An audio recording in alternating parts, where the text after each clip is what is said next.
Hi. When I shaved my head, it was a moment that changed everything. I was 26 years old and I had kind of long hair. It was actually fairly decently long, past my shoulders.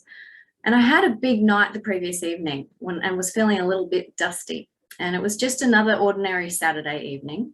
And as I sat in the dark on the balcony with my then boyfriend, he noticed the shadows playing tricks on my profile. And he told me in a moment of inspiration that he thought I would look good with a shaved head. I laughed and I shook the comment off in disbelief. It was ridiculous. After all, I had a fairly round face and my ears kind of stuck out a little bit, like a pixie, I suppose. Something I was bullied about when I was a kid. And well, that was my perception anyway. So the thought of shaving off my long locks I had been using for 20 odd years to cover my ears felt like just an impossibility, really. It wasn't long before my cheeky boyfriend decided his idea was better than brilliant, and he relentlessly egged me on with his genius vision. I remember being amused, and my curiosity did become sparked. I can't help but be curious sometimes. I told him initially to F off, but as the hour turned to the next, I realized I had caught a bug of excitement in this idea, and it was just daring enough that I might actually do it. In a moment of irrational mischievousness, with a dose of rebellious, I believe, indignation, I ran inside to the bathroom mirror and I covered my hair with my hands. Perhaps it would look good. That was enough for my rascal boyfriend to know he had succeeded in his mission. He had twisted my arm, my rubbery arm. He had me. He handed me the clippers, and in a moment of quiet calm, I grabbed a huge clump of hair right here at the front of my head and I hacked it off. Whoa, it was done. No going back now. No redemption. I had nowhere to go but all the way. And as I shaved the rest off, I could see my boyfriend's big grin in the mirror where he stood behind me. I will always remember that moment of silence after the deed was done. We both stood there, looking in the mirror, kind of stunned. He now had a bold girlfriend, and I had nowhere to hide. I was exposed. Oof, I felt exposed. But I also felt reborn, like a newborn baby. In retrospect, I would never have had the guts to shave my head had I not had a boyfriend who loved me at the time. I had a bit of a low self-esteem, so I needed to have that external support.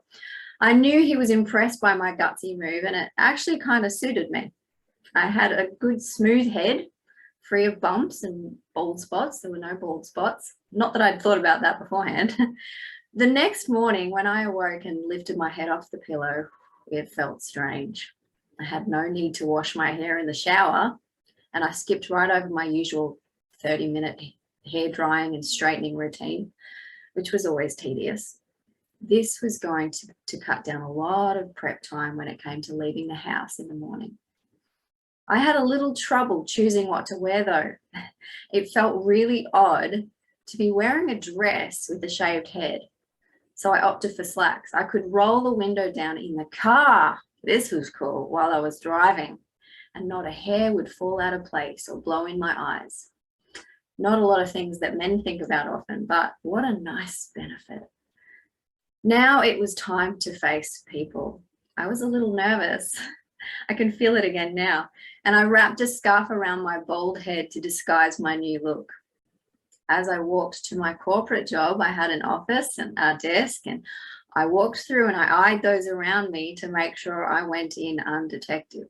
No one seemed to notice. It worked. And it was only around lunchtime when I knew I had to walk over to the photocopier. And that was when I decided to take my new look to be the next level, to be unveiled, to be exposed. So I ripped off the scarf and I boldly walked over to the center of the office. Oh, wow. Best feeling ever. I do enjoy that kind of thrill. Just seeing my colleagues' faces, wide open mouths, drop jaw, confusion, shock. It felt worthy of every hacked lock. Over the next few days, I had a few standard reactions: genuine concern, I must have cancer. A lot of people went to that conclusion. Spiked interest in my bold personality, or interested and slightly awkward glances from females. I must be a lesbian. That explains everything. I estimated about 100 people over the next few months told me I looked like Sinead O'Connor. And I questioned, was she the only bald woman back in 2006? Seemed to be so, in the media at least. I noted the judgment and the strong reactions from friends and strangers. Oof, that was thick sometimes. I noted the way I was treated, both positively and negatively, simply because of my hair. There was one incident where I was volunteering as a waitress for a friend's event, and I was treated cruelly and like I was scum simply because I had no hair. It was one of the most eye-opening adventures I had ever been involved in, even to this day. Personally, I mean, a lot more has happened in the last few years, but it became a very liberating experience. And as I let the idea of my feminine hair and its form of protection melt away, I released that programming.